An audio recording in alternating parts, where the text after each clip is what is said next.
হরে কৃষ্ণ। সকলকে শুভ একাদশী। একাদশীর পাস্তা, সাবুর পায়েস আর কলা দিয়েই আজকের ব্রেকফাস্ট সেরেছি।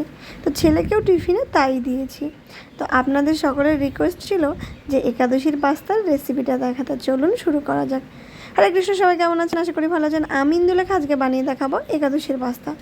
তো একাদশীর পাস্তা বানানোর জন্য প্রথমেই নিয়ে নিয়েছি একটা বড় জায়গায় গরম জল, ফুটন্ত গরম জল, তার মধ্যে দিয়েছি পরিমাণ মতো লবণ আর একাদশীর পাস্তা। একাদশীর পাস্তাকে খুব ভালো করে সেদ্ধ করে নিয়েছি, তবে ওভার বয়েল করা যাবে না, যেহেতু এটা নর্মাল পাস্তার থেকে একটু আলাদা, খুব তাড়াতাড়ি সেদ্ধ হয়ে যায়। এবার কড়াইতে অল্প একটু সাদা তেল, জিরে আর চীনা বাদাম দিয়ে খুব ভালো করে এটাকে ভেজে নিতে হবে। ভাজার সময় খেয়াল রাখবেন বাদামগুলো যেন ফুললি ফ্রাইড হয়, না হলে কিন্তু অসুবিধা আছে।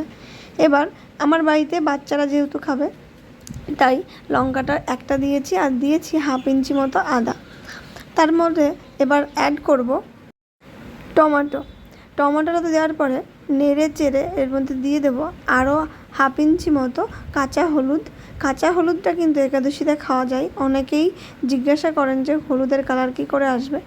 এদিকে পাস্তা সেদ্ধ হয়ে গেছে। এবার এই ভাজাগুলোকে মিক্সার গ্রাইন্ডারে নিয়ে তার মধ্যে দিয়ে দেব বেশ খানিকটা টক দই। এতে করে পাস্তার যে ক্রিমিনেস আছে সেটা কিন্তু আসবে। যেহেতু আমরা এখানে কোনো রকমের ক্রিম ইউজ করছি না, তাই এর ভিতরে টক দইটা ইউজ করছি।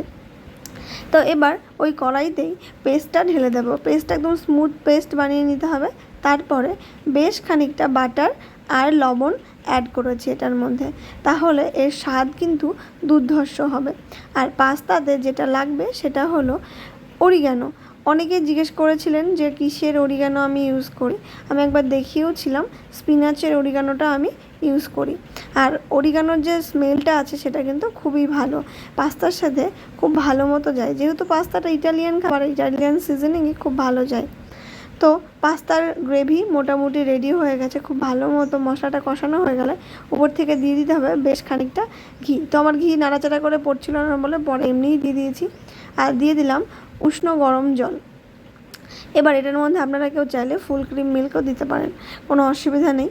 তো এই গ্রেভিটা যখন ফুটে উঠবে তখন এর ভিতরে দিয়ে দিতে হবে সেদ্ধ করে রাখা পাস্তাগুলো। এটা একটা পাস্তার পুরনো রেসিপি, যেটা ইন্ডিয়ান রেসিপি বলতে পারেন। আমি এটা প্রায়ই বানাতাম আগে, আপনাদের সাথে শেয়ার করা হয়নি, তো আজকে শেয়ার করে দিলাম। পাস্তা এইভাবে বানালে কিন্তু খুবই ভালো হয়, আর গ্রেভিটাও খুব ভালো মতো টাইট হয়। যেহেতু এখানে বাদাম দেওয়া আছে, এর রিচনেস এবং ক্রিমিনেস আলাদাই স্বাদ আনবে। দিয়ে দিলাম স্বাদ মতো লবণ আর একটু চিনি, যেহেতু আমি পরে এখানে গ্রেভিতে এক্সট্রা করে লবণ অ্যাড করিনি।